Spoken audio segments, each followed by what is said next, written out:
আপনি যে পরিবেশে বড় হয়েছেন, আপনি যেমন, আপনি যদি গরিব হন তাহলে গরিবের সাথেই আত্মীয়তা করবেন।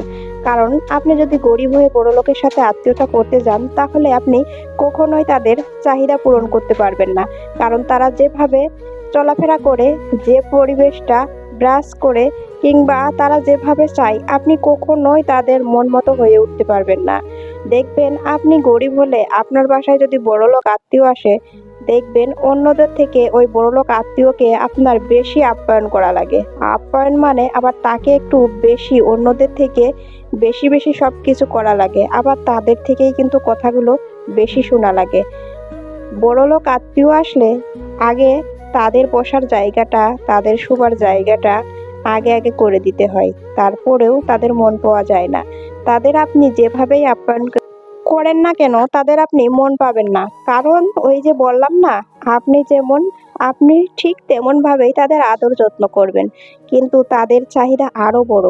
তাদের আপনি চাহিদা কখনোই মেটাতে পারবেন না। এই জন্য নিজে যেমন ঠিক তেমনটার সাথেই আত্মীয়তা করা ভালো।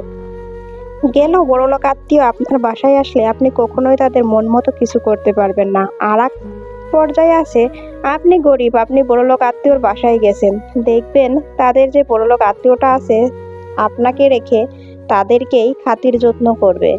আবার মনে করেন কথায় কথায় উঠতে বসতে অপমানিত হতে হবে, সেরকম কোনো আদর যত্ন না পেলেও আপনি কিছুই বলতে পারবেন না। আসলে কথাই আছে না, গরিবের দোষটা একটু বেশিই থাকে। যত ভালোভাবে সবকিছু করেন না কেন আপনাদের এমনিতেই দোষ থাকবে।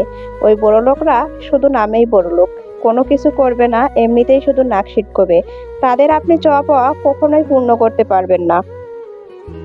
তাই নিজের সন্তানকে যত পারেন নিজের থেকে যত কম পরিবেশের মানুষের সাথে সম্পর্ক করা যায় সেটাই আমার মনে হয় উত্তম হবে। আর কিছু কিছু মানুষ আছে নামে বড়লোক, মানে তারা মানুষের মুখে মুখে এমন ভাবে কথা বলে মনে হয় যে নারা কি না কি, তাদের মানে কথাইতেই আপনার পেট ভরে যাবে। মানে তাদের, মানে ওই যে কথায় আছে না, কাজে নয় কথায় বিশ্বাসী, সেরকম। মানে কেউ কেউ আছে কথায় না কাজে বিশ্বাসী, আর এরা হলো এমন একটা লোক যে আপনার কাজে কোনো কিছুই দেখাবে না, কথা দিয়ে আপনাকে এমন ভাবে মানে বলবে মনে হবে না জানে কি রাজার ঘরের সন্তান ছিল। নিজের বাড়িতে নাই কিছু, আবার দেখবেন যে এমন এমন গল্প করে তার গল্প শুনেই মনে হয় যে পেট ভরে যায়।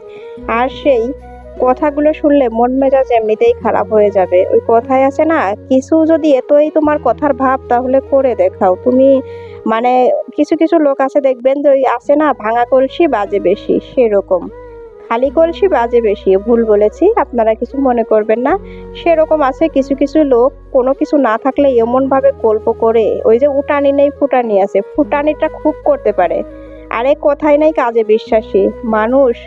চোখে যেটা দেখা যায় সেটা বিশ্বাস না করে আপনার গল্প কখনোই বিশ্বাস করবে না। তো এই বেশি কিছু বললাম না, আজকে এই যে গরিবের বিরিয়ানি রান্না করলাম, আর বিরিয়ানিটা কেমন হয়েছে জানি না। দেখা যাক, যেমনই হোক না কেন খাইতে স্বাদ না হইলেও মনে হচ্ছে খুব ঝরঝরে আর সুন্দর হয়েছে। একটুও নরম হয়নি, একদম পারফেক্টলি হয়েছে। তো ভালো লাগলো। একদিন আমার স্বামী বিরিয়ানি আমার হাতেরটা খাবে না বলে নিচে মাতুব্বাড়ি করে রান্না করতে, যে এমন করে রান্না করছিল মনে হচ্ছিল পায়েস রান্না করছে। পায়েস রান্না করে পরে নিজের রাগ নিজেই, মানে নিজে খারাপ রান্না করে আমার উপরই রাগ দেখাচ্ছে। খারাপ রান্না করছে, আমি তাকে রাগ করব কি, উল্টা সেই আমাকে মেজাজ দেখাচ্ছে। আমি তো বলেছিলাম আমাকেই রান্নাটা করতে দাও, নিজে প্রশংসা পাবার জন্য নিজে রান্না করতে যেয়ে নষ্ট করে ফেলছিল। যাই হোক আজকে সেরকমটা হয়নি। তো ভালো